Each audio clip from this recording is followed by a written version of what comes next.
রাজ্যে বেকার ভাতার গ্রাহকদের ১,৫০০ টাকার বদলে এখন মিলবে ২,০০০ টাকা করে।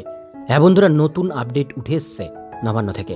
আজকে এই ভিডিওটির মধ্যে দিয়ে এর ডিটেলস বিষয়গুলো আমরা জানার চেষ্টা করব। ভিডিওটিকে স্কিপ না করে প্রথম থেকে শেষ পর্যন্ত মনোযোগ সহকারে দেখতে থাকুন। চ্যানেলে প্রথমবার হলে সাবস্ক্রাইব করে পাশের বেল আইকনটিকে বাজিয়ে রাখুন এরকমই লেটেস্ট আপডেট পাওয়ার জন্য। তো চলুন ভিডিওটিকে শুরু করা যাক। পশ্চিমবঙ্গের বেকার যুবক যুবতীদের জন্য রাজ্য সরকারের অন্যতম গুরুত্বপূর্ণ প্রকল্প হল যুবশ্রী প্রকল্প। রাজ্যে ক্রমবর্ধমান বেকারত্বের সমস্যা মোকাবিলা করতে ২০১৩ সালে শ্রম দপ্তরের অধীনে এই প্রকল্পটি চালু করা হয়।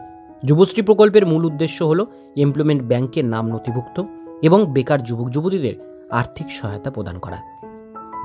যুবশ্রী প্রকল্পের নতুন আপডেট। ২০২৪ অর্থবর্ষে যুবশ্রী প্রকল্পের মাসিক আর্থিক সহায়তার পরিমাণ বাড়ানো হয়েছে।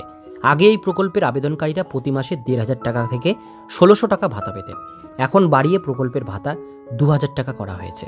এছাড়াও রাজ্য সরকারের তরফ থেকে নতুন অর্থবর্ষের জন্য এই প্রকল্পের জন্য মোট ২০০ কোটি টাকা বরাদ্দ করা হয়েছে। আবেদন করার যোগ্যতা। যুবশ্রী প্রকল্পে আবেদন করার জন্য আবেদনকারীদের নির্দিষ্ট কিছু যোগ্যতা পূরণ করতে হবে। সেগুলি হলো, আবেদনকারীকে অবশ্যই পশ্চিমবঙ্গের স্থায়ী বাসিন্দা হতে হবে। দ্বিতীয় নাম্বার, আবেদনকারীর বয়স হতে হবে ১৮ বছর থেকে ৪৫ বছরের মধ্যে। আবেদনকারীকে ন্যূনতম অষ্টম শ্রেণী উত্তীর্ণ হতে হবে। আবেদনকারীর নাম এমপ্লয়মেন্ট ব্যাংকে নথিভুক্ত থাকতে হবে। রাজ্য বা কেন্দ্র সরকারের অন্য কোনো কর্মসংস্থান প্রকল্পের সুবিধা পাওয়া যাবে না। পরিবার থেকে একমাত্র একজন প্রার্থী এই প্রকল্পের সুবিধা গ্রহণ করতে পারে। প্রয়োজনীয় ডকুমেন্টসগুলো দেখব।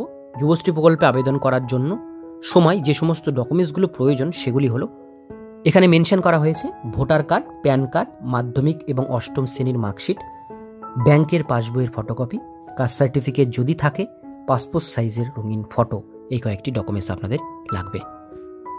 এরপরে চলে আসবো আবেদন করার পদ্ধতি। যুবশ্রী প্রকল্পের জন্য আপনি বাড়িতে বসে অনলাইনের মাধ্যমে আবেদন করতে পারবেন। অনলাইনে আবেদন করার জন্য নিম্নলিখিত ধাপগুলো অনুসরণ করতে হবে।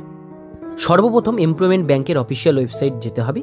নিউ এনরোলমেন্ট জব সেকার অপশানে ক্লিক করতে হবে। এরপরে সমস্ত শর্তাবলী পড়ে অ্যাকসেপ্ট টার্মস অ্যান্ড কন্ডিশন অপশানে ক্লিক করতে হবে। এরপর নিজের সমস্ত ব্যক্তিগত তথ্য দিয়ে আবেদনপত্রটি পূরণ করতে হবে। এরপর প্রয়োজনীয় ডকুমেন্টস আপলোড করতে হবে। সমস্ত তথ্য পূরণ করার পর সাবমিট অপশানে ক্লিক করতে হবে। এরপর রেজিস্ট্রেশন নম্বরটি সংরক্ষিত করে রাখতে হবে। ৬০ দিনের মধ্যে নিকটস্থ ব্লক অফিসে গিয়ে তথ্য যাচাই করাতে হবে। যুবশ্রী প্রকল্পের তালিকা ও স্ট্যাটাস চেক করার নিয়ম। যুবশ্রী প্রকল্পের নাম নথিভুক্ত হলে আবেদনকারীরা নিজের স্ট্যাটাস অনলাইনের মাধ্যমে চেক করতে পারেন। এর জন্য নিম্নলিখিত ধাপগুলো অনুসরণ করতে হবে। সর্বপ্রথম এমপ্লয়মেন্ট ব্যাংকের অফিসিয়াল ওয়েবসাইটে যেতে হবে। এরপর view status in final waiting list of Yuvashree অপশানে ক্লিক করতে হবে। আপনার আইডি এবং ক্যাপচা কোড লিখে সাবমিট করতে হবে। যুবশ্রী প্রকল্পের তালিকায় আপনার নাম থাকলে নাম এবং স্ট্যাটাস দেখতে পারবেন। যুবশ্রী প্রকল্প পশ্চিমবঙ্গ সরকারের একটি গুরুত্বপূর্ণ উদ্যোগ, যা রাজ্যের বেকার যুবক সমাজকে আর্থিক সহায়তা প্রদান করছে। নতুন অর্থবর্ষে আর্থিক বরাদ্দ বাড়ানোর প্রকল্পটি পরিধি আরও বৃদ্ধি পেয়েছে এবং এর ফলে অনেক মানুষ উপকৃত হবে। অনলাইনে সহজ আবেদন প্রক্রিয়া এবং সুবিধাগুলি যে কোনো আবেদনকারী সহজেই গ্রহণ করতে পারবেন। ভিডিও শেষে একটা কথাই বলার, আপনারা যারা যারা এটা অনলাইনে আবেদন করতে চান, অনলাইনে আবেদন করবার ভিডিও আমি অনেকদিন আগে দিয়েছি। সেই ভিডিওর লিঙ্ক ডেসক্রিপশনে দিয়ে দেবো। সেই লিঙ্কে ক্লিক করে পুরো ভিডিওর বিষয়টি দেখে নিয়ে তারপরে আবেদন করবেন। আজকের ভিডিও এতটুকুন পর্যন্তই। ভিডিওটি কেমন লাগলো কমেন্টে জানাবেন। ভালো লাগলে লাইক করবেন।